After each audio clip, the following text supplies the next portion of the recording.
예, 오늘은 우리 스승의 주일입니다. 스승의 주일을 맞을 때마다 먼저 우리 주님이 우리 최고의 스승 되셔서 우리가 매일매일 살아가면서 참 신경도 많이 쓰고 걱정도 많이 하지만은 그때마다 우리 주님께서 말씀으로 찾아오셔서 그 말씀으로 정리되게 하시고 또 용기를 갖고 여기까지 올 수 있었음에 또 감사를 드립니다. 또 제게 감사한 것은 참 우리 부모님이 제게 또 최고의 또 스승이 되셔서 참 많은 도전을 받으면서 이렇게 사랑을 받으면서 이렇게 여기까지 올 수 있었습니다. 늘 또 부모님은 저를 이렇게 다른 분들에게 소개할 때 저를 이렇게 자랑스러워 하시고 뿌듯해 하셨습니다. 그렇게 여겨주셨죠. 그리고 학교에서는 제가 참 방황할 때, 청소년 때, 중3 때 방황해서 재수하고 그리고 이제 고등학교 들어가서 수업이 들어오지가 않습니다. 왜 살아야 되지? 왜 공부해야 되지? 계속해서 왜 이런 질문만 있고 대답은 없고 그러던 어느 날 그 선생님이 이제 고등부 주일학교 이제 부장 선생님이셨는데 이제 인수분해 이렇게를 풀어 가시는데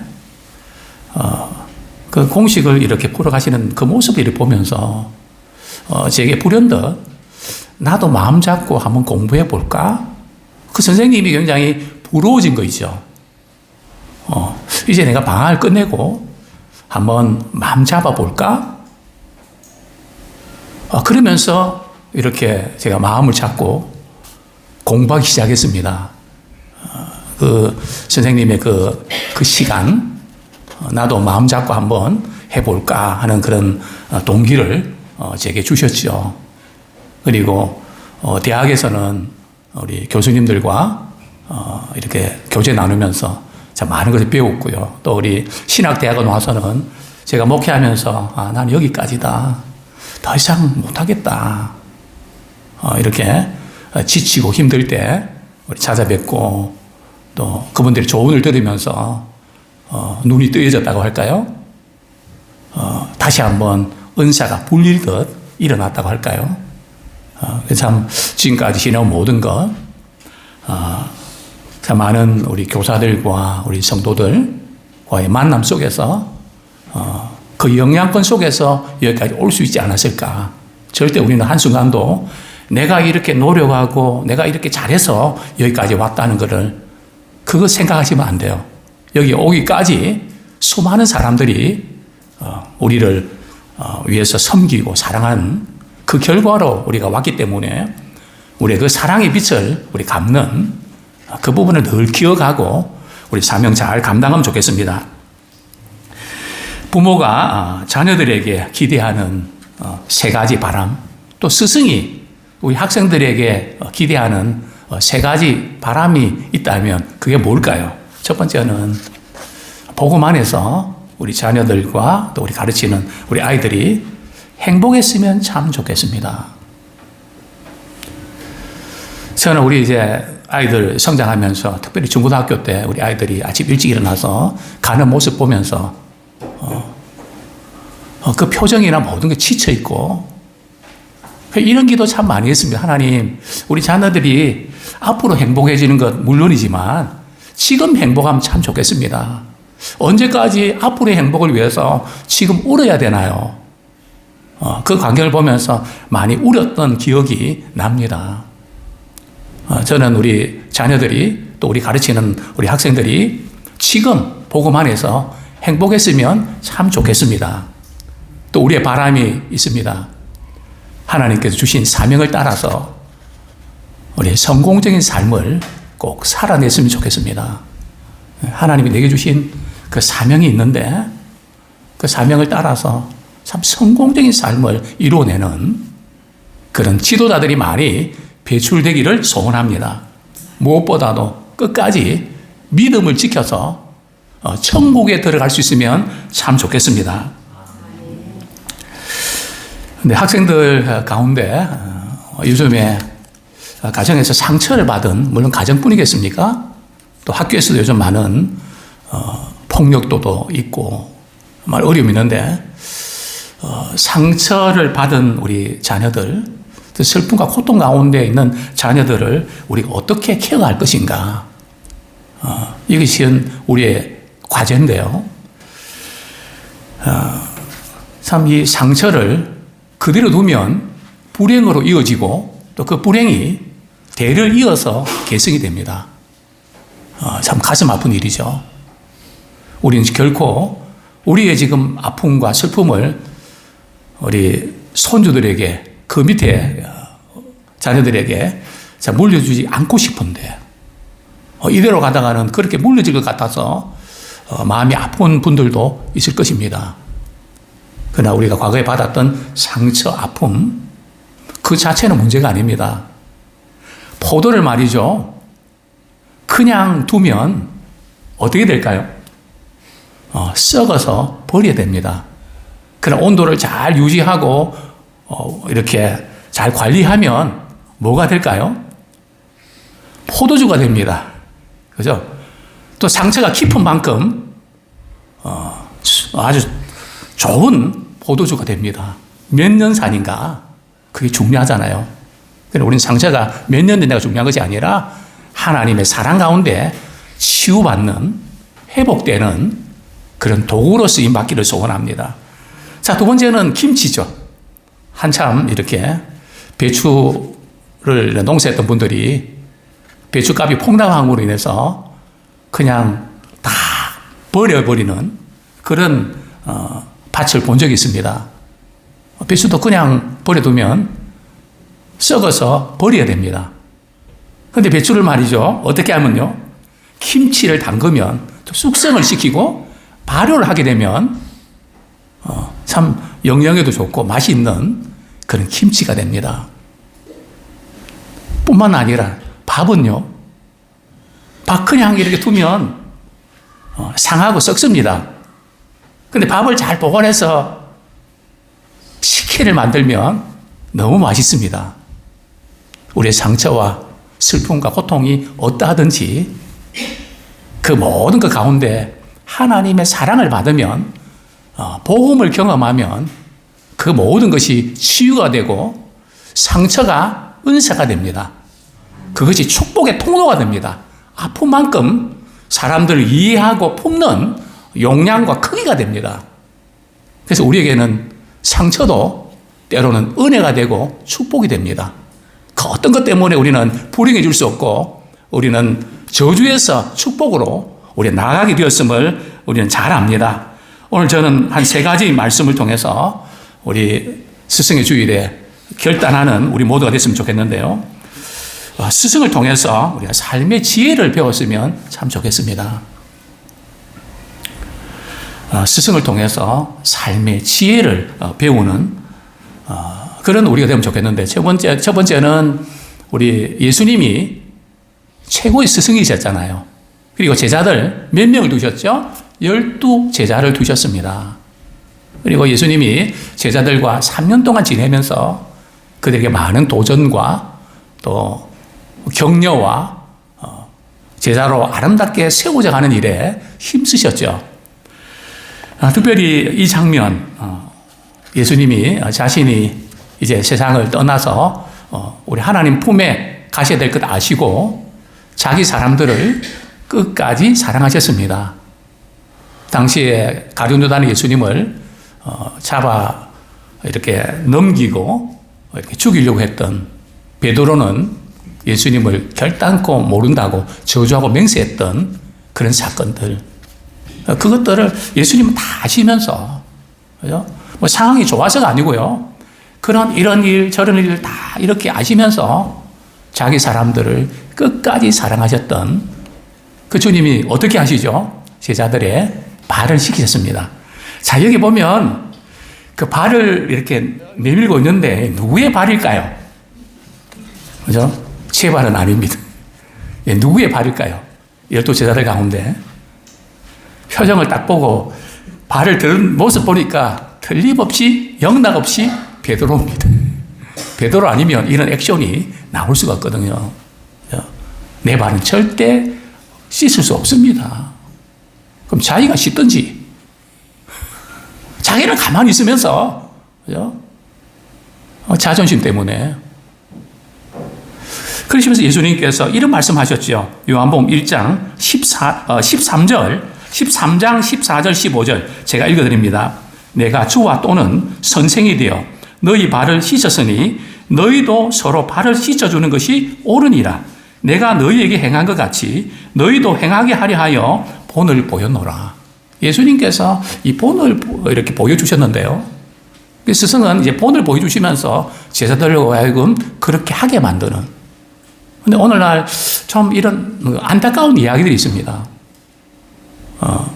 예수님은 그렇게 하셨지만 우리는 사람인데 뭐 어떻게 그럴 수가 있습니까? 물론 우리는 예수님과 우리는 다릅니다. 그러나 예수님께서 공생기간 동안 행하셨던 모든 것들은 너희도 행하게 하려 하여 본을 보였다. 그걸 우리가 잊지 말아야 됩니다. 그래서 우리는 예수님의 공생기간 모든 그 부분들이 우리가 또한 본을 보이고 스승이 본을 보이고 또 제자들이 본을 보이고 부모가 본을 보이고 제자들이 본을 보이고 또 심지어 우리 부모님이 마음에 들지 않는 행동, 우리 자녀들은 이렇게 행동하지 않았으면 좋겠다 하는 그런 행동이 있다면 오늘부터 끊으셔야 됩니다. 그것이 아무리 끌려도 우리 자녀들이 그렇게 하는 모습을 계속 본다고 생각할 때에 그건 아니잖아요. 스승도 마찬가지인 것 같습니다. 또한 바울과 디모데의 관계, 참 바울에게 있어서 디모데는 큰 위로와 힘이 됐습니다. 왜냐하면 지금 그 상황에서 바울은 자신이 이제 죽음이 임박함을 직감을 했습니다. 나의 떠날 시각이 가까이 왔도다. 그러면서 마지막 처형당하는 그것을 인지하면서 이제 디모데에게 쓴 편지가 디모데 후서거든요. 그러면서 디모데를 한 번 더 꼭 만났으면 참 좋겠다.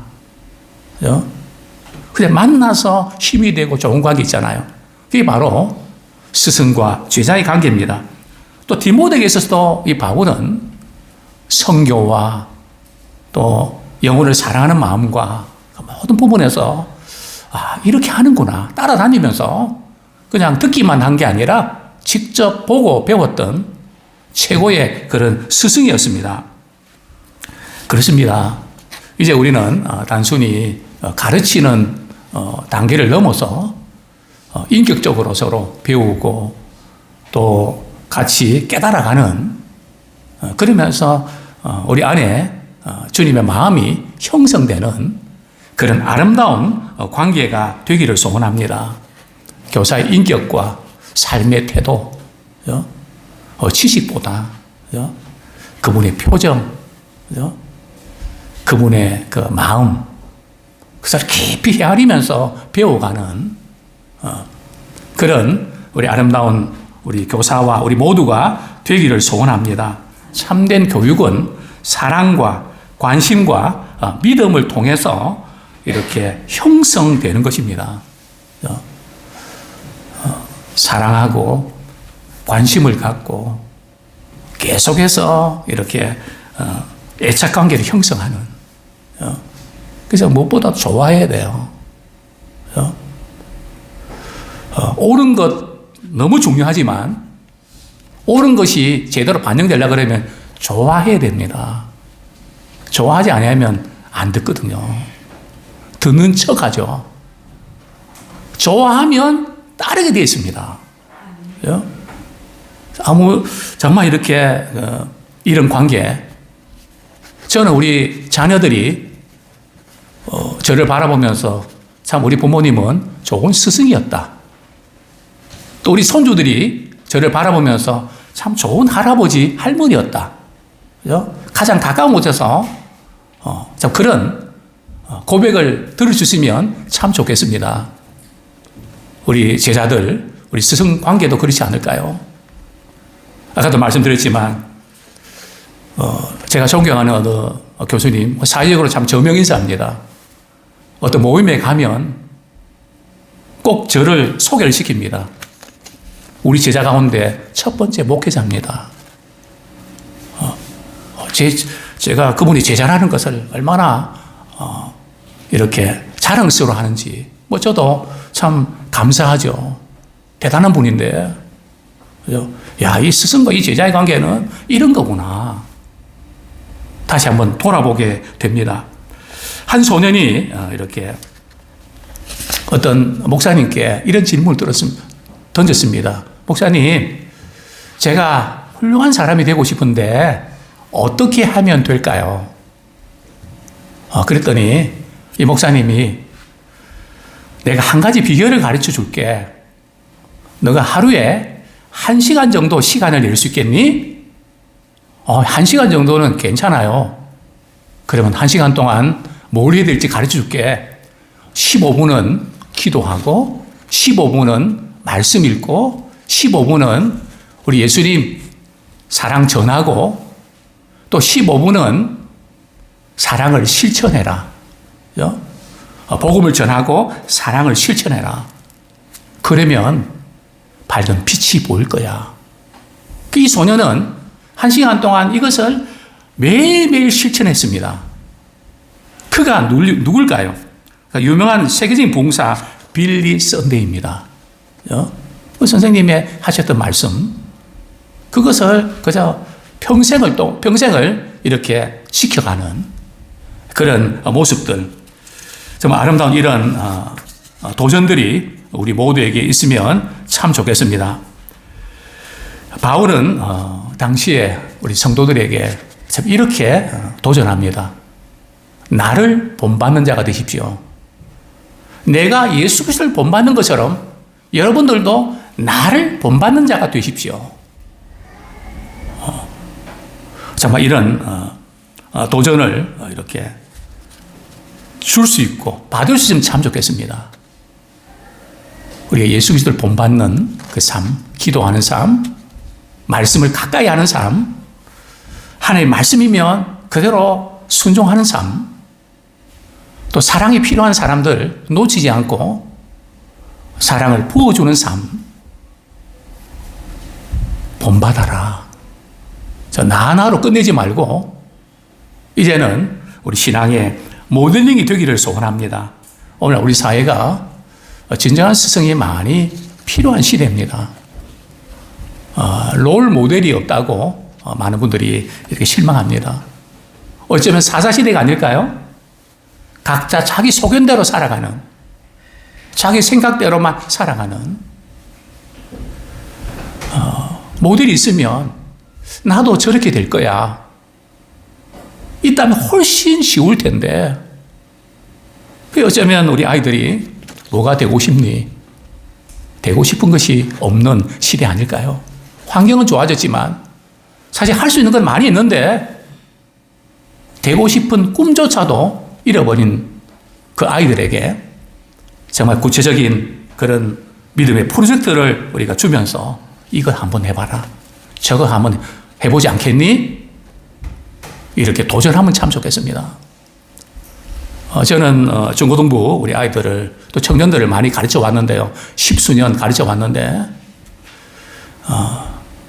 그 아이들에게 한마디 던졌던 그 말이 그 아이들의 인생을 바꿔놓구나 하는 것을 보게 됩니다. 부모님이 이렇게 장애인으로 어렵게 살아가는 가정이 있었습니다. 정말 힘들게 살아갔죠. 잘 듣지도 못하고 보지도 못하고 그 밑에서 우리 자녀가 자라나면서 많이 힘들어했습니다. 그때마다 저는 제게 맡겨준 우리 아이들이 뭘 잘하는지, 뭘 잘할 수 있는지 늘 지켜봅니다. 그래서 그 아이에게 이런 말을 던졌죠. 아무개야, 너는 영어를 참 잘할 것 같아.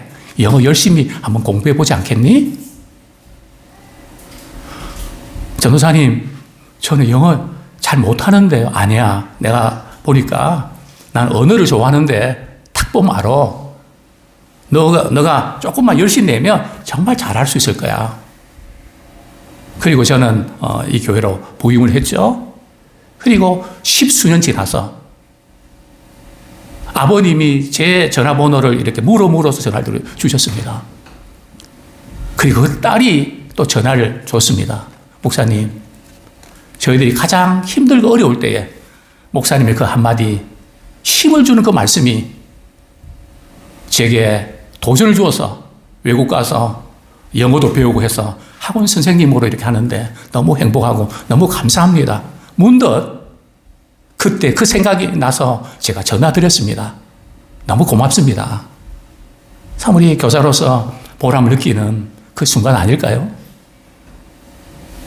우리가 말 한마디 던졌던 그 부분들이 아이들이 이렇게 파장을 일으키는 줄을 저도 미처 몰랐습니다. 하물며 우리가 복음을 심어준다면, 주님의 사랑을 심어준다면 어떤 일들이 일어나게 될까요? 정말 우리는 아이들에게 세 가지를 심어주면 좋겠습니다. 복음을 꼭 심어주면 좋겠습니다. 아니, 우리가 복음이 되면 좋겠습니다. 우리가 복음을 전해주기도 해야 되지만 우리의 삶이 복음적인 삶을 살아내기 원합니다. 또 두 번째, 우리 자녀들에게는 바로 말씀을 체험할 수 있는, 그래서 하나님의 눈을 늘 의식하면서 말씀 체험할 수 있는 우리 자녀들. 또 세 번째는 성령 체험하는, 우리 안에 계신 성령님께서 늘 우리 마음과 생각을 감찰하시고 뭔가 불쑥불쑥 뭔가 충동력이 일어날 때마다 말씀이 생각나고 성령께서 우리를 다스릴 수 있는,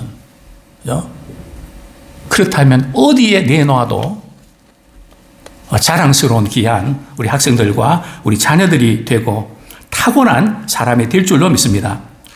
자, 두 번째로 스승은 복음으로 제자를 낳아야 됩니다.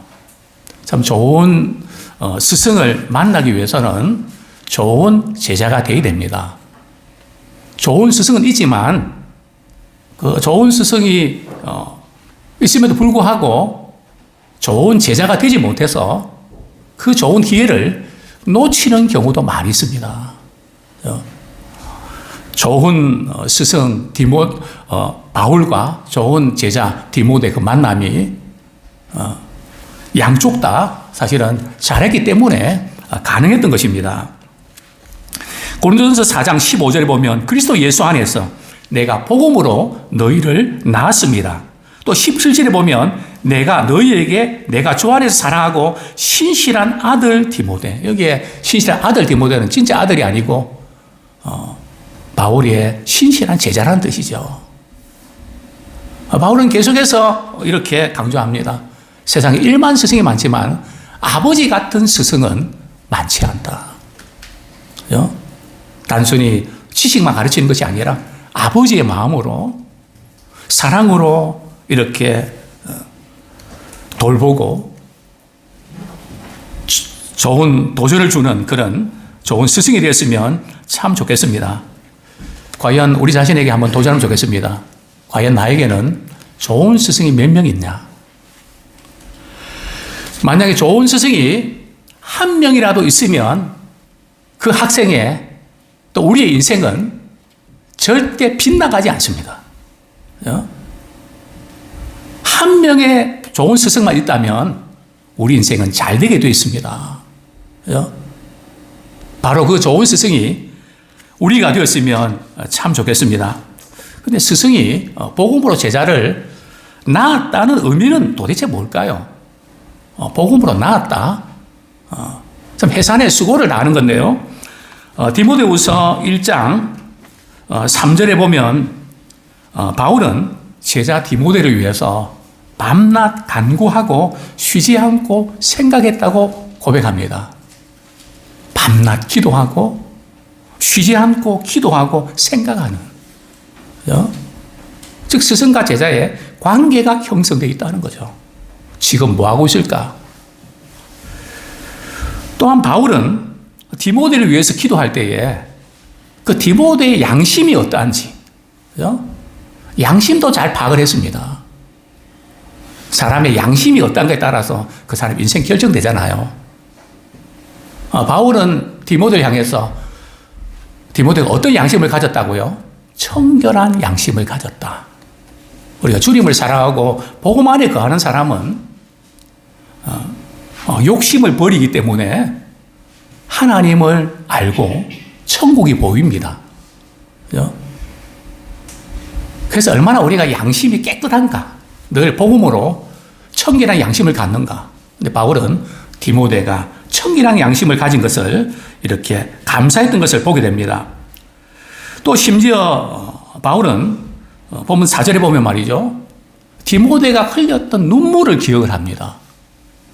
디모데가 언제 눈물 흘렸는데요? 사도행전에 보면 밀레노에서 말이죠, 에베소의 장로들이 바울을 방문하고 이제 바울이 더 이상 만날 수 없을 것 같아 작별 인사할 때에 서로 많이 눈물을 흘리죠. 그때 이제 디모데도 눈물 흘렸는데요, 그 학생들이 흘렸던 눈물까지도 기억을 합니다. 그리고 그 눈물을 이렇게 기억하면서 늘 보고 싶어 합니다. 그 마음이 어땠을까? 왜 울었을까? 그것을 기억하면서 이제 보고 싶어 하는 그런 모습들을 보게 됩니다. 뿐만 아니라 바울은 디모데가 어떤 신앙의 영향권 안에서 자라왔는지를 캐치를 하고 있습니다. 그 가문에 어떤 신학이 영향받았나. 디모데후서 1장 5절에 보면 이는 내 속에 거짓이 없는 믿음이 있음을 생각함이라. 이 믿음은 먼저 내 외조모 로이스와 내 어머니 유니게 속에 있더니 내 속에도 있는 줄 확신하노라. 신앙이 형성되는 과정에서 가정의 역할은 너무너무 중요합니다. 학교에서 사실은 우리의 용량과 크기가 정해지는 게 아니고요, 그릇은 가정에서 만들어집니다. 그 가정의 분위기 속에서 형성된다는 거죠. 그것도 많은 그 학자들이 3살 전후로, 3살 때 애착관계가 형성되고 시냅스가 활발해야 그것이 평생 간다. 그래서 3살 동안의 그 시간이 아주 골든타임이라 그럽니다. 자, 어쨌든 이 디모데는 외할머니, 어머니, 신앙의 영향력 안에서 자라났다는 거죠.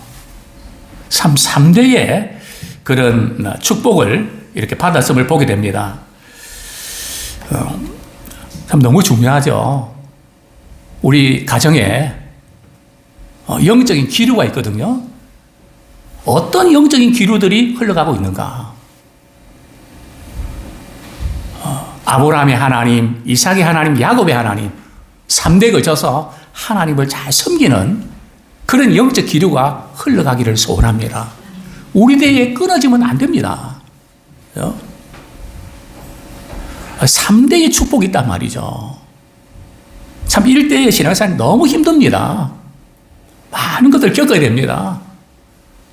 그러나 신앙의 3대가 되면 그 할머니부터 시작해서 할아버지 시작부터 시작해서 말이 부모님의 기도와 사랑의 수고와 섬김들이 이게 마일리지가 돼서 쌓입니다.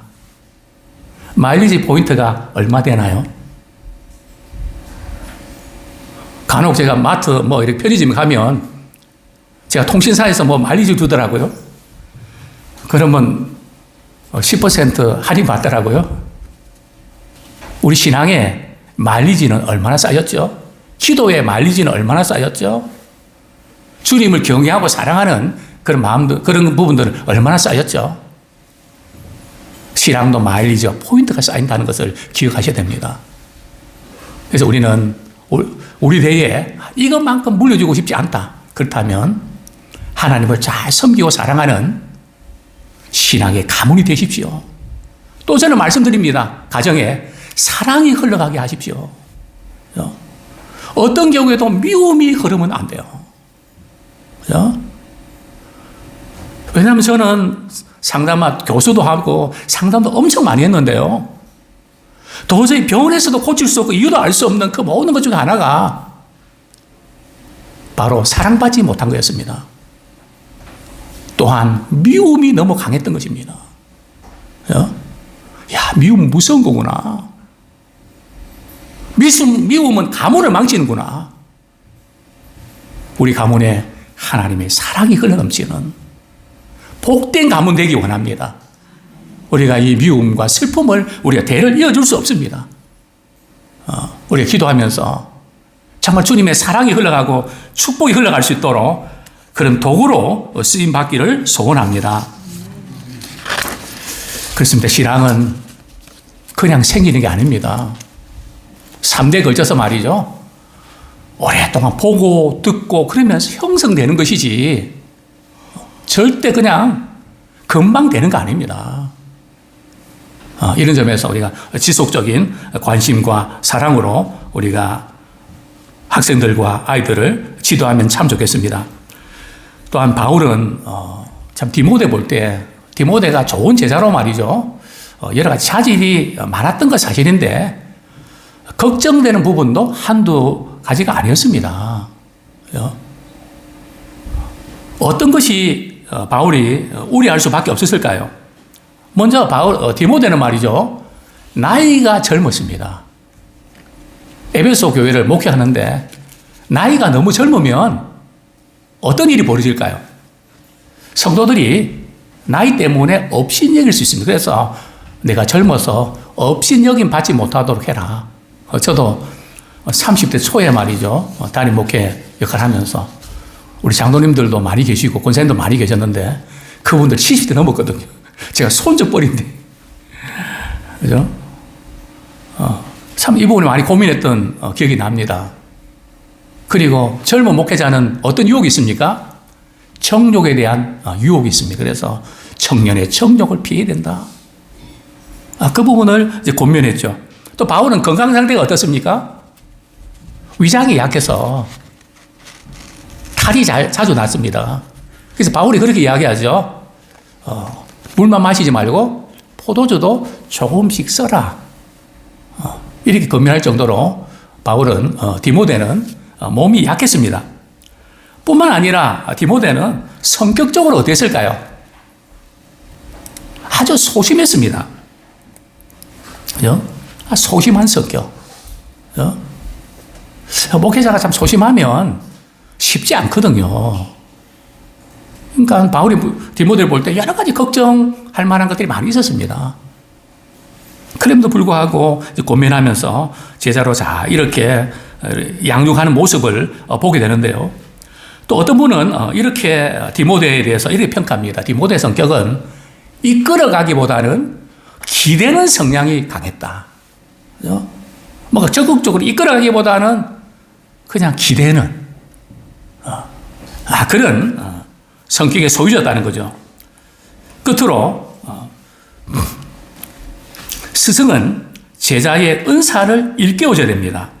우리 본문 6절 제가 다시 한번 읽어드립니다. 그러므로 내가 나의 안수함으로 내 속에 있는 하나님의 은사를 다시 불릴 듯 하게 하기 위하여 너로 생각하게 하노니. 바울은 하나님께 디모데에게 주신 은사를 말이죠. 다시 불리듯 하기 위해서 일깨워서 생각나게 하고 싶다. 이렇게 고백을 하는데요. 그렇습니다. 우리 학생들에게, 우리 자녀들에게 하나님 주신 은사들이 있거든요. 그 은사들 부모가 캐치를 해야 됩니다. 하나님께서 우리 아들에게는, 우리 딸에게는, 또 우리 반의 아이들이 뭔 은사를 갖고 있는가. 그걸 유심하게 보면서 그 은사를 분리들 일기할 수 있도록. 분리들 일기한다는 것은 말이죠. 디모데가 한때는 그 은사를 잘 사용하고 목회를 잘 했거든요. 근데 두 가지 문제 때문에 지금 침체하고 낙심하고 있습니다. 어떤 문제일까요? 첫 번째 이 문제는 우리 디모데후서 1장 7절에 보면 하나님이 우리에게 주신 것은 두려워하는 마음이 아니요.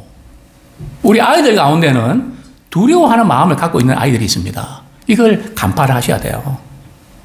그죠? 이런 아이들은 막 야단치고 이러면 큰일 납니다. 다 아이들의 성격과 성향을 봐서 우리 거기에 맞춰서 우리가 양육을 해야 되는데요. 디모데는 굉장히 소심했습니다. 소심 정도가 아니라 두려워했습니다. 두려움의 지배를 받고 있었다는 것이죠. 그렇습니다. 두려움이 엄습하면 낙심이 되고 침체가 됩니다. 목회자도 마찬가지고 성도들도 마찬가지고 우리 자녀들도 마찬가지고 딱 표정을 보면서 저 아이가 지금 두려워하고 있구나. 무서워하고 있구나. 그러나 모든 두려움은 하나님의 사랑이 들어오면 두려움은 내 쫓김을 당하게 되어 있습니다. 하나님의 사랑을 받을 때에 두려움의 집에서 벗어날 수 있습니다.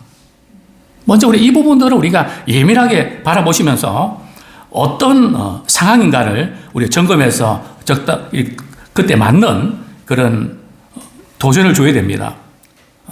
두려움을 이기려면 바로 복음입니다. 근데 두려움이 생기면 복음이 부끄러집니다. 이제 다음 주에 우리 복음 축제 앞두고 내가 초대한 사람이 혹시 안 올까 두렵지 않습니까? 와야 되는데 이름은 주보에 다 써놨는데 이게 안 오면 뭔 낭패냐. 그렇다고 또 다시 전화할 수도 없고. 그래도 도전하십시오. 그죠? 왜냐하면 두려워하면 복음이 부끄러집니다. 그래서 적극적으로 이렇게 도전을 못하게 되어 있습니다. 그러나 주님의 사랑 안에 거하면 우리는 도전하고 적극적으로 우리가 감당할 수 있습니다. 왜냐하면 복음은 모든 믿는 자에게 구원을 주시는 하나님의 능력이 됩니다. 또한 하나님이 우리에게 주신 것은 말이죠. 두려운 마음이 아니고 뭐라고요? 능력과 사랑과 절제하는 마음입니다. 능력과 사랑과 절제하는 마음. 사랑은 능력이 있습니다. 또 사랑의 능력을 받을 때에 절제할 수 있는 힘도 생기는 겁니다. 그렇습니다. 또 다른 하나는 디모데가 이제 이렇게 낙심하고 침체한 또 다른 하나는 스승 바울이 말이죠. 지금 어디에 갇혀 있습니까? 로마 감옥에 갇혀 있거든요. 복음 전하다가 왜 이런 일을 당하나 이러면서 안 그래도 소심하고 두려움이 많은 디모데 입장에서는 그만 낙심이 되기 때문에 바울은 복음 부끄러워하지 마라. 내가 갇힌 일로 인해서 그렇게 부끄러워하지 마라. 그러면 다시 한번 은사가 불리듯 일어나면 좋겠다. 물론 여기 은사는 가르치는 은사, 또 말씀 전하는 은사, 또 목회하는 은사겠죠. 다시 불리듯 하면 좋겠다. 이것이 바로 우리 교사와 우리 부모가 해야 될 역할입니다. 우리 자녀들이 낙심하고 힘겨워할 때 있거든요. 부모들도 그러는데 우리 자녀들은 안 그럴까요? 우리 자녀들 월요일에 한번 보십시오. 월요일의 표정. 우리와 똑같습니다. 학교 가는 표정 보셨습니까? 주일 저녁에 아이들이 표정 보셨습니까? 금요일 표정하고 주일 표정이 저녁 표정이 다르다니까요. 그럴 때 우리는 그 인지하고 많이 낙심하고 좌절했구나. 어떻게 용기와 격려를 해줄 수 있을까? 그래서 우리의 따뜻한 말 한마디, 또 기분 전환시켜주고 힘내게 하고 이런 부분들이 그 한순간이 다시 일어나게 하는 귀한 도전의 시간 될 줄로 믿습니다. 이제 우리가 결단하면 참 좋겠는데요. 이 미래교사 마인드 우리 세트에 보면 이제 창세기부터 요한계시록까지 하나님이 쓰셨던 사람의 공통된 특징이 뭔가 하면 바로 한 사람도 예외가 없이 순종의 사람이었다는 겁니다. 복음에 순종하고 철저히 헌신했던 삶. 그렇습니다. 우리는 학생들이 복음을 심어주고 주님 말씀하시면 우리가 순종하고 헌신하는 그런 일에 우리가 그 일들을 잘 감당하면 좋겠습니다. 또 존 비비어 목사님 이렇게 말했습니다. 99.9%의 순종은 사람에게는 순종으로 보여도 하나님께는 결코 순종이 아닙니다. 하나님은 100% 순종을 원하십니다. 왜냐하면 1% 때문에 뒤집어지는 경우들이 많거든요. 그렇습니다. 우리가 이렇게 100% 순종하는 부분들을 우리 가르쳐 줄 때 진정한 우리가 교사가 될 수 있고 그 가운데 영적인 인재들이 나오게 될 줄로 믿습니다. 이제 정말 우리 교회가 참 이런 분위기 되면 좋겠습니다. 우리 아이들을 소중히 여기는 분위기. 우리 아이들을 따뜻하게 이렇게 대해주고 인사하고 격려해주고, 그죠? 또 맛있는 거 있으면 주고, 그리고 다음 세대 아끼는 분위기. 그죠? 그 아이들 한 사람 한 사람을 아끼고 칭찬하고 격려할 때에 정말 미래의 귀한 일꾼들로 이 아이들이 발돋움하게 될 줄로 믿습니다. 그러기 위해서는 우리 교사들과 부모들이 우리 아이들과 깊이 교제하는, 그냥 생활의 일상적인 것을 머물지 마시고요. 그 감정을 깊이 헤아리고 또 같이 놀아주고, 그죠? 그래서 깊은 애착 관계들이 형성되면 좋겠습니다. 또 무엇보다도 아이들이 좋아하는 것, 싫어하는 것, 그걸 아시고요. 아이들이 싫어하는 건 하지 마세요. 간혹 어떤 부모들은 말이죠, 일부러 아이들 골려주려고 말이죠, 장난치는 경우도 있거든요. 압니다. 그러나 우리의 관계에 있어서는 장난 때문에 관계를 깨트리면 안 됩니다.